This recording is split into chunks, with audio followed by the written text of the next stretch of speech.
As always, Ted, kick us off. Who do you have as your winner of the week? Well, I thought about going with Westbrook. Looks like he's staying in LA. I mean, it's not bad that you play for a new franchise and you don't even have to move homes. All right, It, that's a good and thing. and he's from there, so he gets to He's from stay there. stay in the same place, and it's his home. Dude, it's crazy how many. I mean, you think about him signing that max deal with the Thunder, and 6 teams now. yeah, It's crazy, it was a crazy. 5-year deal. He was coming off an MVP. He's on a 6 team. That's things can change quick in sports, man. Damn. But Yeah, hey, I love what Russ did for Oklahoma City. I'm hoping he can be a winning player on that team. I have my doubts, right? But I think with everything that he means to a lot of people around here, like we want to see him succeed. And man, they just that situation with the Lakers was not great. And it's not like he's blameless in it, but right. hopefully it works out better for him with the Clippers. Yeah. But my winner, Trae Young, maybe. Nate McMillan's gone in Atlanta. They've been at each other's throats, I guess, since December. A couple of disagreements there. So Trae Young's maybe going to get someone else he gets along with a little bit better, but some people starting to say there could be a narrative starting to float around about Trae Young. Hope that's not the case. Hopefully they get someone in there that can Are help they take them to the next level. are they starting to call him a CK? There's some of that floating around out there. Coach Killer. Could be hard to get the best coaches in there because of some of the Do you reputation, see perhaps. the rumored top target? No. Quinn Snyder. Okay. Yeah, He's done some good interesting. things. Yeah. I don't know, but hopefully something gets settled there and they get back to playing some good basketball. I want Trey to have a lot of success there, and um, being at odds with your coach is not a good thing. So hopefully he settles in. They get the right guy there. Yeah, we'll see. Hey, maybe they string together some wins. Who knows? But it's starting to feel like what was it 2 years ago that trip to the Eastern Conference Finals? Like, hey, here we go. It kind of feels like that was a bad thing for that organization in a weird way. Yeah, I don't know. It's weird. It's strange, but it's a distant memory at this point. no kidding. Yeah. Yeah. All right, here we go. You and I just watched the end of the OU game, watched the second half. I've got a feeling, but Ted, who do you have as your loser of the week? OU men's hoops. Ugh, they've got to be they're number one in the loser of the week standings. There's no doubt. There's no doubt they have been the most consistent. Ah, It's tough. Bama still hits the three. It's a 3-point game. Couple minutes to go. You're in your own building. Let's go. Let's rally, boys. Too many easy buckets on the defensive end. Too many like difficult possessions on the offensive end. It just looks like everything is such a struggle, right? They get in some. No, it's not always. They do get in some moments where they get in a nice flow. They got some rhythm to them. They get some stops and turn those into offense.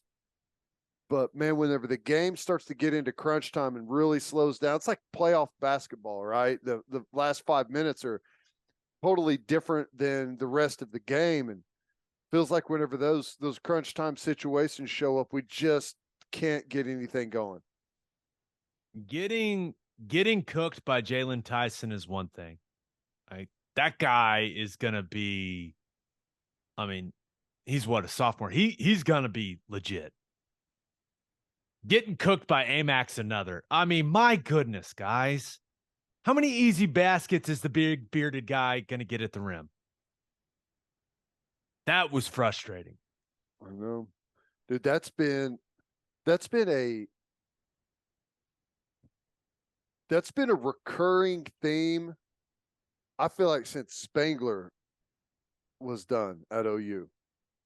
Like we get pushed around at the rim and we've got guys kind of playing out of position, having to defend some of these bigger bodies, bigger athletic bodies. And it's been tough, man.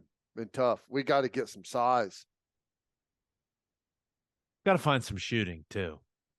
And shooting. Size, we just follow me on this. Mm-hmm.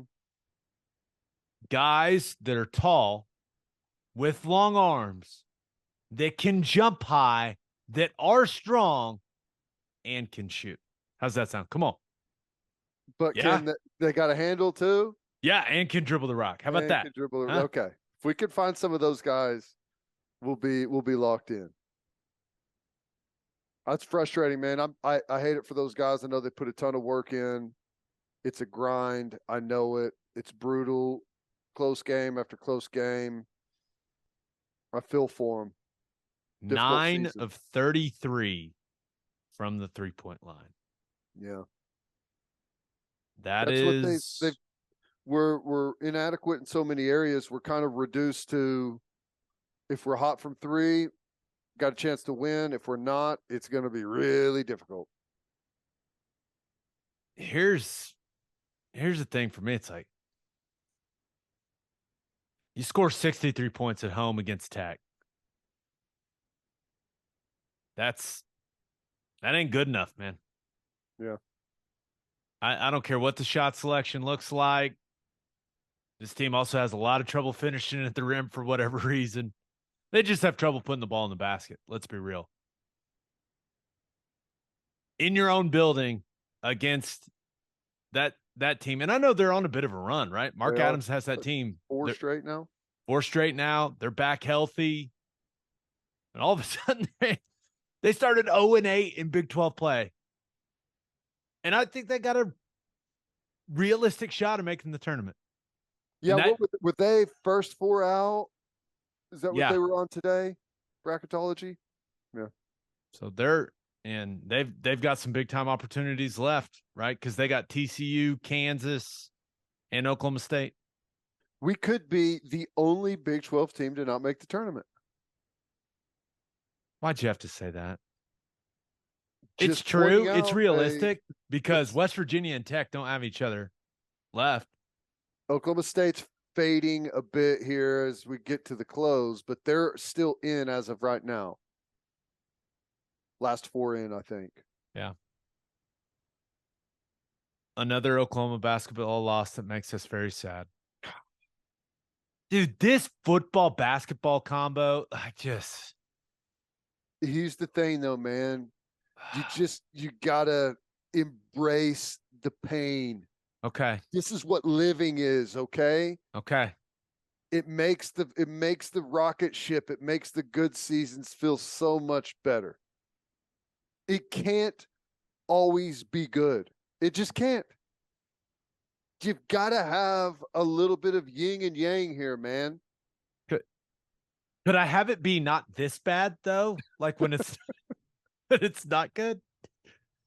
Yeah. Is that too much to ask? That's fair. Not to be dead. Like I'd take 9th in the Big 12 instead of dead last. You know what I'm saying? Hey, last year, the Diamond Sports both played in the national championship. The women won it. And we're taking our lumps on the other end of that. Like you can't win everything. Things are going to flip. It's going to come around. I'll take your word for it. Let's get to my winner and loser. But first, John Vance Auto Group has been serving Oklahomans for 40 years. They're family owned and operated, and they got 9 full service dealerships in Woodward, Miami, and Guthrie. No matter what your vehicle needs are, John Vance Auto Group has you covered. They carry domestic brands such as Ford, Lincoln, Chevy, Buick, GMC, Chrysler, Dodge, Ram, Jeep, and Wagoneer. John Vance Auto Group's goal is to give unequaled service and to exceed customers' expectations in every way, which is why they have their lifetime loyalty program. And here's how it works. Buy a new or used car from them. All you have to do is get all the manufacturer recommended maintenance done at the Vance dealership. And if something goes wrong with components of your engine, transmission, drive, axle, or transfer unit, they will cover the repair costs. It's a great deal. You can browse their entire inventory or find the John Vance dealership near you at vanceautogroup.com. And First Fidelity Bank is a full-service financial institution based in Oklahoma, tailored solutions for all your personal and business needs. Checking accounts, saving accounts, home loans, and much more. They do it all. Whether it's online banking from your computer or mobile banking from your phone, everything is stress-free with FFB. Making mobile deposits, paying bills online, and moving money to different accounts could not be easier. This is also random. There's one right on the way to Gaylord Family Oklahoma Memorial Stadium. You drive right by one, people. Make your life easier and go bank with First Fidelity Bank. Visit ffb.com for more information. All right, for my winner of the week, thought about going with Tyree Wilson. Ted, this was a guy that you and I, we were bummed when he ended up being injured at the end of the season and didn't play against the Sooners. But this dude is rising, man. I saw Daniel Jeremiah. He put his mock draft out, and I'm a big fan of DJ. I think he does a really good job with his draft analysis. He's got Tyree Wilson going 3rd overall to Arizona. A defensive player from Texas Tech. Crazy. 3rd overall, my dude. A defensive player from Texas Tech who, if you polled most fan bases in the conference, they wouldn't know who he is. Like this, he's not a superstar player. He's massive human being. Oh my! If he played at any of the top 15 programs in the country, he'd probably be number 1 overall by a million miles. I got a question for you. Tyree Wilson, if it were up to you, Tyree Wilson in the top 5 or Will McDonald in the last 5 picks of the first round? Tyree Wilson. Damn. I love Will McDonald, dude. I think he's going to be a stud in the NFL now that he finally gets to rush the passer like a normal human being. He's got great length, but does he have enough? Like, are you questioning the lead in his pencil? I'm not questioning it. I think he'll be a good player. I think Tyree Wilson's got a chance to be a superstar. I'd be shocked if he's not. You want a little friendly wager? Like Myles Garrett. More sacks as a rookie? You take Wilson, I'll take McDonald? That's not the best way to measure how good of a year a guy had, but pretty decent. I mean, it's the most fun way. Come on. What are you scared? You chicken? I'm down. Let's do it. Yeah. I'm not scared. I don't know what I'm going to make you give me, but because I'm definitely going to win. But it's exciting news for Tyree Wilson. And man, the NFL draft, what's it, like 2 months away? Yeah. It's closing in, man. So it is. We'll be talking a lot more mock draft moving forward. But my winner of the week, and I'm not happy about it, Kansas basketball. Ted, they just keep winning games. They smacked Baylor on Saturday. Incredible second half, dominant second half against the Baylor Bears. Then turn around and what do they do on Monday? They go win in Fort Worth in an ugly one, a rock fight. This thing was not pretty. If you enjoy watching players hit 3-point shots, this was not the game for you. This was not your game. But they just find ways to get it done, man. Grady Dick was the key for them, in my opinion. I thought he was really good. Kansas just made plays late in the last few minutes, just locked TCU down, forced them into some bad shots. They looked uncomfortable as hell. And we couldn't even blame the refs because the game was in Fort Worth. So Kansas is now in first place in the Big 12. Dwan Harris is out of the funk. He's back to his normal self. Even when Jalen Wilson struggles to shoot the ball, the guy's still a beast on the boards. Playing really good defense. Bill Self's an awesome coach. Kansas basketball. Damn you, Kansas basketball. And hey, Dick's been huge down the stretch, played well recently. I have tried my absolute best on my Big 12 radio show to avoid. I just say Grady Dick's full name constantly. He's like the one guy. It's like he's a full name guy for me because I'm not mature enough. I know myself. And it's like anytime I'm talking about Kansas, if I don't call him by his full name, then we're in trouble, man. Like the segment, it's going to come off the rails. It's going to be bad. It's going to be pun after pun after pun. And I'll tell you this much. That dude can ball. Yeah. I think we may be watching the last of him in college basketball. I mean, he's really come on as a player. I mean, Dick has come on hard, man. He has. He's stud. And last thing I'll say about that game. TCU. You're at home. Kansas is not shooting the ball well. How can you let Max Duggan down like that? The dude shows up with a few minutes to go in the game. He comes straight from the Davy O'Brien Award banquet to support you guys. You got to win the game. Oh, no. You can't have the Heisman runner-up show up, show his support. He's in a tux. The guy's in a tux. And you let the Jayhawks outplay you in the last couple minutes? Take a bunch of bad shots, can't score? It's ridiculous. Get yourselves together, TCU basketball. They don't deserve to win it with that floor that they've got. So many people hate that floor. It is weird looking, man. It really is, but it's kind of cool for a second, but then it becomes a bit much. Yeah.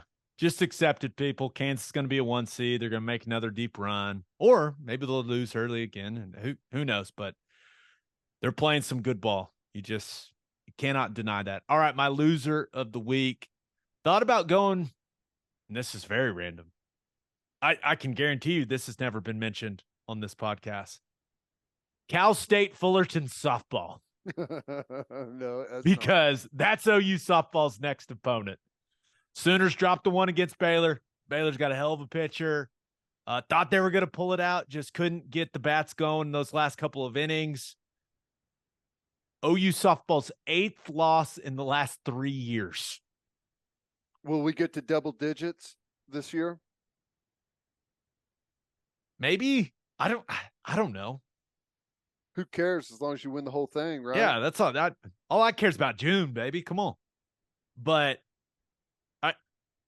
I just wouldn't want to be Cal State Fullerton softball, knowing that you got to play them after Patty Gasso undoubtedly is just getting after them all week long in practice. That's not a position I'd want to be in. Get right game before 1 versus 2 coming up, right? Right. So, yeah. Sorry, Cal State. Good luck. Good luck.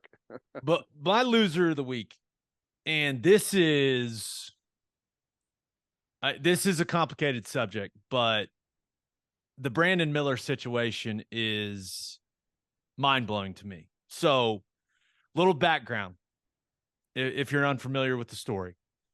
Brandon Miller is Alabama's stud freshman. A lot of you OU fans, you may remember Brandon Miller from when OU played Bama and smacked him, by the way. But Brandon Miller's their best player. And back in January, an Alabama basketball player, Darius Miles, was one of 2 men that was charged with capital murder for the death of a 23-year-old woman in a shooting at what's called the Strip in Tuscaloosa. So think Bama's version of Campus Corner. Right? It's where all the students go out, go to the bars, go to restaurants. This is awful, horrible, right? They kicked Miles off the team. Alabama, everyone they put out their statements, that whole thing. Well, this is why Brandon Miller is my loser of the week. On Tuesday, we learned that the gun that was used to murder that woman was delivered to the Strip by Brandon Miller. Darius Miles texts him, asks him to bring him his gun. And Brandon Miller, a guy that is the best player on one of the best teams in the country, a guy that is pretty much in every NBA mock draft you look at, is a lock to be a top 5 pick in the NBA draft, said, yeah, man, all right, and brought him his gun to the Strip, which was then used by another man to kill this one. Left his car. Listen, man. Well, apparently his car and the another teammate's car was like blocking him in. Right. And listen, it sounds like there was some sort of disagreement between these two men and the woman, and then her boyfriend got involved and everything escalated. But, and I don't know anything about Brandon Miller. All I know is what I've seen from watching him play basketball. And the guy can ball. He can absolutely play. But how stupid can you be, man? You are, and I know nothing about his background. I know nothing about his upbringing. I don't care.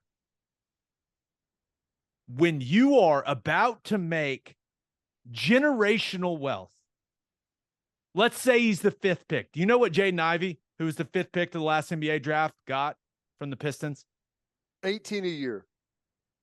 He 50. signed a $33 million contract. Fully guaranteed. Yeah. That is, and it's going to go up, right? You hear in the NBA all the time, hey, cap's going up. So to be in Brandon Miller's situation, to be having the season he's having, to get that text and to go, yeah, man, sure, I'll bring you your gun. How stupid can you be? I do not understand that, man. Like, you get that text. The one thing you do, you call, you say, hey, dude, whatever you're doing, get the hell out of there. I'll come pick you up. I think he was the one that dropped him off. Yeah. Like, hey, I'll pick you. I'm not going to bring you a gun, but I'll pick you up, man. Everything all right? There's a lot of other things you can do than hand delivering the guy's gun to him. At what? Midnight? 1 a.m? I mean, on the dumb scale, that's like a solid 9.7. Yep. I mean, dude, I read the details of this and I couldn't believe it. And we'll get to Nate Oates' statement, which was then followed up by another statement because his original statement was so god-awful. But this situation at Bama has become very complicated. And it's gross now. I mean, what in the world? Yeah, well, you're right. It's gotten incredibly complicated, but it ain't that complicated to me.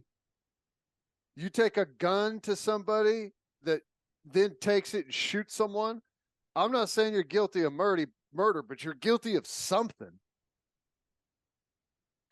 I'll say that, and we're not lawyers, right? I don't know what makes you an accessory to murder in Alabama. I don't know.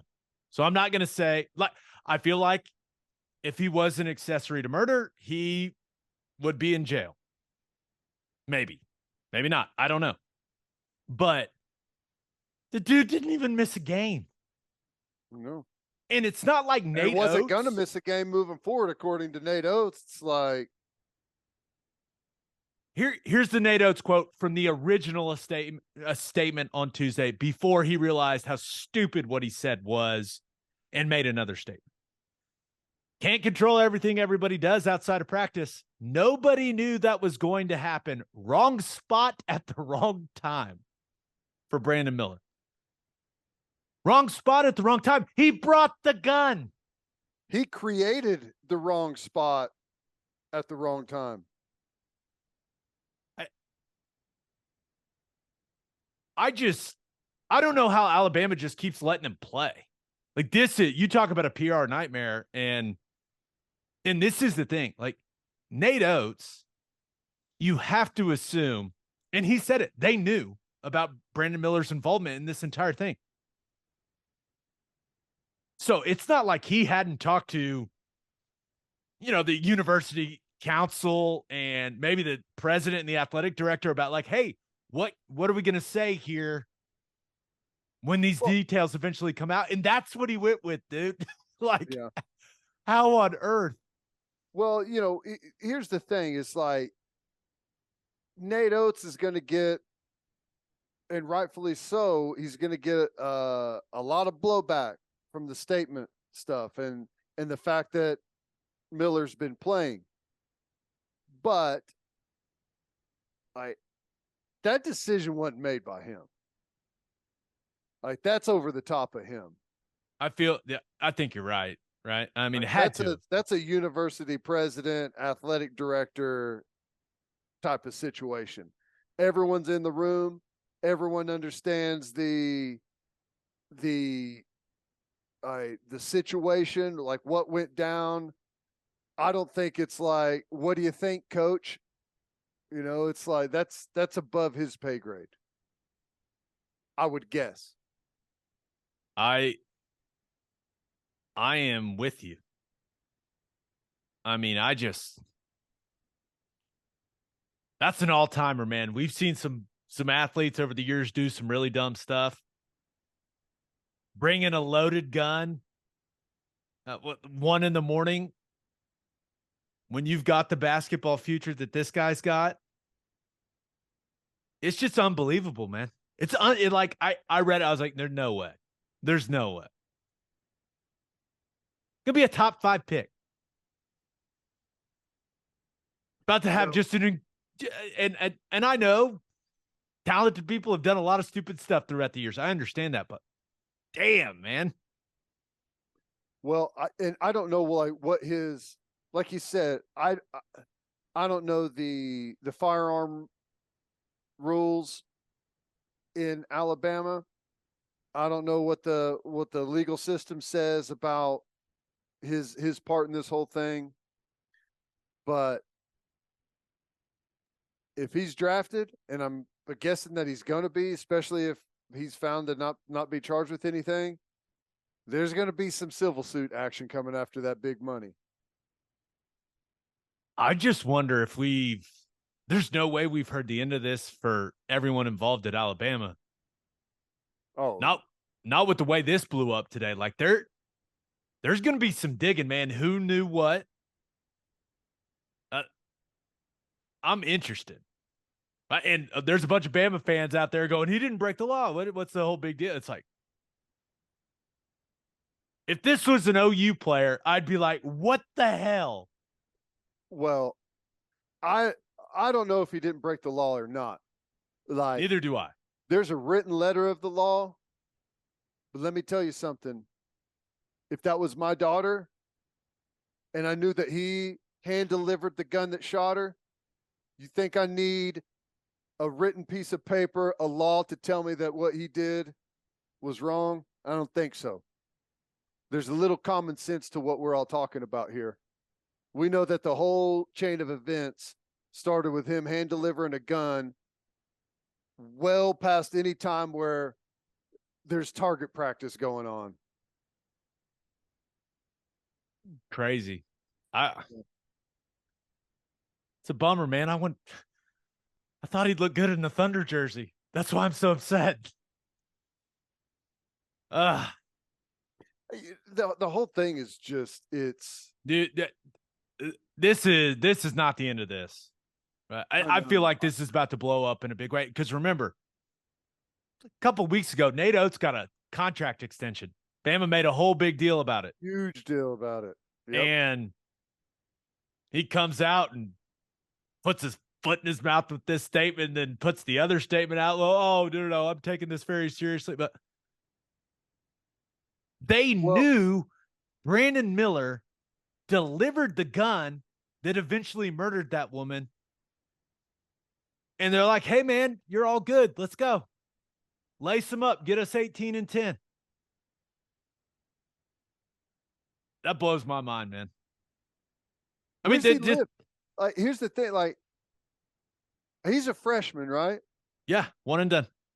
Stud. I'm guessing he lives on campus, and I doubt that they're supposed to be storing a gun in university housing.